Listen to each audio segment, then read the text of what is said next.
So I'm embarrassed that I have a career. I talk about things like trust and cooperation, and there should be no demand for my work. But the fact of the matter is there is demand for my work, which means that there's an opportunity.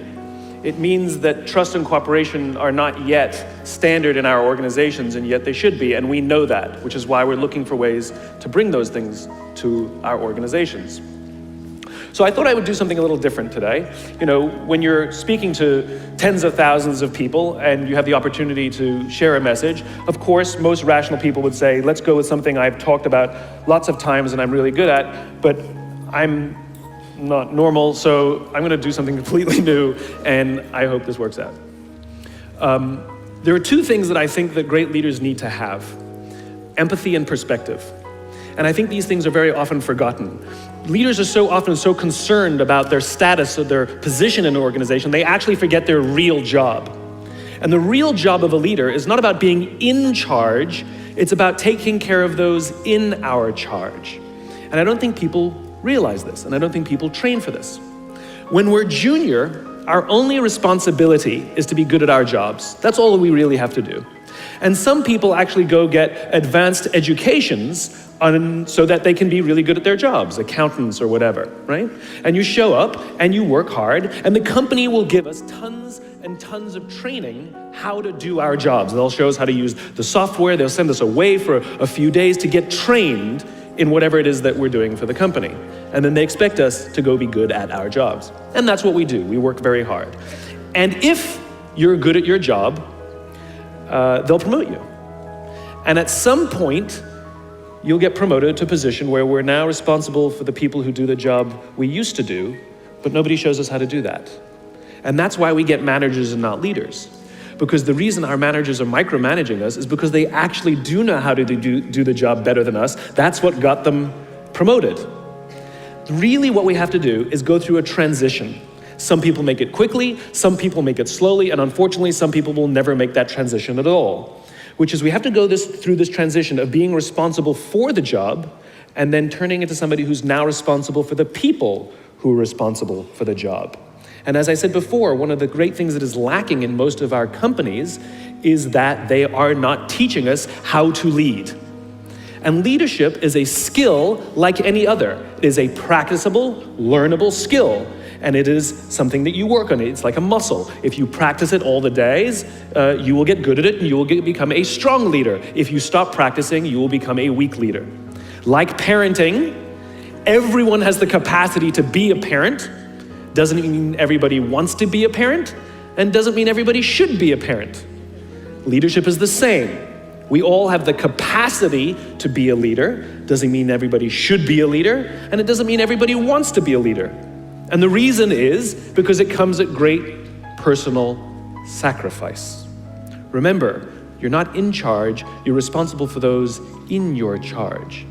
That means things like when everything goes right, you have to give away all the credit. And when everything goes wrong, you have to take all the responsibility.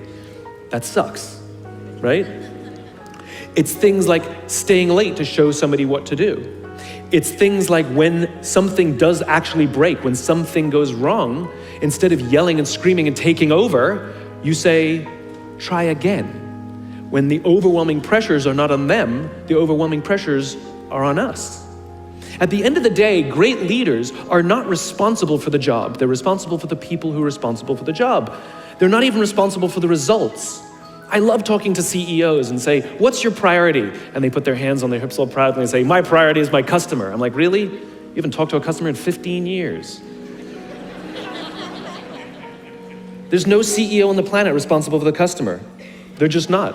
They're responsible for the people who are responsible for the people who are responsible for the customer. I'll tell you a true story. A few months ago, I stayed at the Four Seasons in Las Vegas.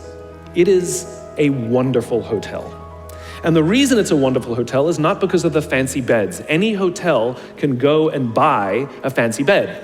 The reason it's a wonderful hotel is because of the people who work there. If you walk past somebody at the Four Seasons and they say hello to you, you get the feeling that they actually wanted to say hello to you. It's not that somebody told them that you have to say hello to all the customers, say hello to all the guests, right? You actually feel that they care. Now, in their lobby, they have a coffee stand. And one afternoon, I went to buy a cup of coffee, and there was a barista by the name of Noah who was serving me. Noah was fantastic. He was friendly and fun, and he was engaging with me, and I had so much fun buying a cup of coffee, I actually think I gave 100% tip, right? He was wonderful. So as is my nature, I asked Noah, do you like your job? And without skipping a beat, Noah says, I love my job. And so I followed up. I said, what is it that the Four Seasons is doing that would make you say to me, I love my job? And without skipping a beat, Noah said, throughout the day, managers will walk past me and ask me how I'm doing, if there's anything that I need to do my job better. He said, not just my manager, any manager. And then he said something magical. He says, I also work at Caesar's Palace. And at Caesar's Palace, the managers are trying to make sure we're doing everything right. They catch us when we do things wrong. He says, when I go to work there, I like to keep my head under the radar and just get through the day so I can get my paycheck. He says, here at the Four Seasons, I feel I can be myself. Same person, entirely different experience from the customer who will engage with Noah. So we in leadership are always criticizing the people. We're always saying, we gotta get the right people on the bus. I've gotta fill my team. I gotta get the right people. But the reality is, it's not the people, it's the leadership. If we create the right environment, we will get people like Noah at the Four Seasons. If we create the wrong environment, we will get people like Noah at Caesar's Palace. It's not the people. And yet we're so quick to hire and fire. You can't hire and fire your children. If your kids are struggling, we don't say, you gotta see at school, you're up for adoption. So why is it that when somebody has performance problems at work, why is it that our instinct is to say, you're out? We do not practice empathy. What does empathy look like? Here's the lack of empathy. This is normal in our business world. You walk into someone's office, someone walks into our office and says, your numbers have been down for the third quarter in a row. You have to pick up your numbers, otherwise I can't guarantee what the future will look like. How inspired do you think that person is to come to work the next day? Here's what empathy looks like. You walk into someone's office, someone walks into your office and says, your numbers are down for the third quarter in a row. Are you okay? I'm worried about you. What's going on? We all have performance issues. Maybe someone's kid is sick. Maybe they're having problems in their marriage. Maybe one of their parents is dying. We don't know what's going on in their lives. And of course it will affect performance at work. Empathy is being concerned about the human being, not just their output. We have, for some reason, our work world has changed over the past 20 and 30 years. We are suffering the side effects of business theories left over from the 80s and 90s. And they are bad for people, and they are bad for business. Let me give you an example. The concept of shareholder supremacy was a theory proposed in the late 1970s. It was popularized in the 80s and 90s. It is now standard form today. You talk to any public company and you ask them their priority and they say maximize shareholder value. Really? That's like a coach prioritizing the needs of the fans over the needs of the players. How are you going to build a winning team with that model? But that's normal today. We don't even perceive it as broken or damaged or wrong or outdated. Remember, the 80s and 90s were boom years with relative peace and a kinder, gentler Cold War. Nobody was practicing hiding under their desks in school anymore. We are no longer in those times. These are no longer boom years. These are no longer peaceful times, and those models cannot work today. Here's another one. Mass layoffs. Using someone's livelihood to balance the books, right? It's so normal in America today that we don't even understand how broken and how damaging it is, not only to human beings, but to business. You know, companies talk about how they want to build trust and cooperation, and they announce a round of layoffs. Do you know the quickest way to destroy trust and destroy cooperation in a business, literally in one day? Lay people off, and everyone gets scared, right? Can you imagine sending someone home to say, honey, I can no longer provide for our family because the company missed its arbitrary projections this year? And forget about the people who lost their job. Think about the people who kept their jobs. Because every single decision a company makes is a piece of communication. And the company has just communicated to everybody else, this is not a meritocracy. We don't care how hard you work or how long you've worked here. If we miss our numbers and you happen to fall on the wrong side of the spreadsheet, I'm sorry, we cannot guarantee employment. In other words, we come to work every day afraid. And we're asking our youngest generation to work in environments where how would any of us ever stand up and admit, I made a mistake? We're constantly being told, you have to be vulnerable. Leaders are vulnerable. What does that even mean? It doesn't mean you walk around crying, I'm vulnerable, right? No, what vulnerability means is you create an environment in which someone feels safe enough to raise their hand and said, I don't know what I'm doing. You've given me a job and I haven't been trained to do it. I need help. I made a mistake. I screwed something up. I'm scared. I'm worried. All of these things no one would ever admit inside a company because it puts a target on your head in case there's another round. And so we keep it to ourselves. And how can a company ever do well if nobody's ever willing to admit they made a mistake, that's scared, or they don't know what they're doing? And so we've literally created cultures in which every single day everybody comes to work and lies, hides, and fakes.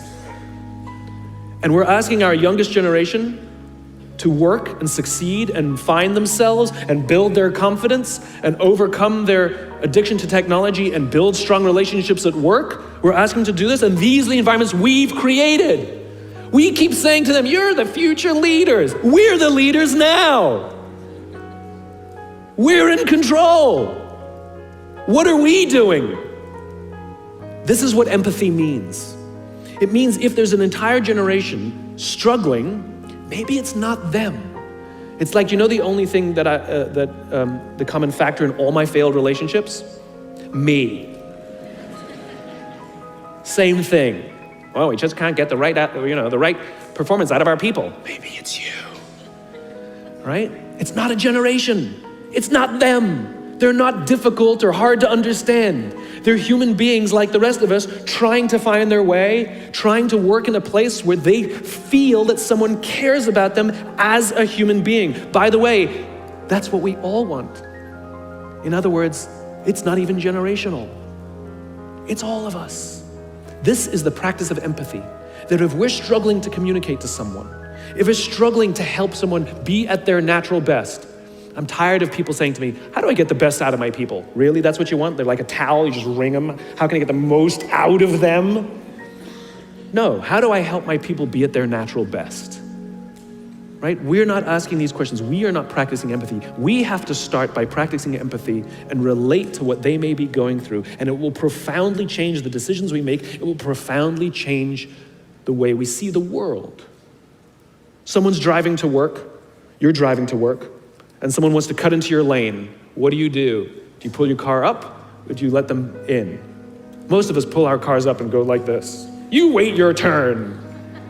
Now let's practice empathy. I don't know, maybe they've been out of work for 6 months. Maybe they had trouble getting the kids out to school this morning and now they're running late for a really important interview and they just have to get to this interview and they're gonna cut into our lane. Or maybe they're just a bastard, I don't know. But that's the point.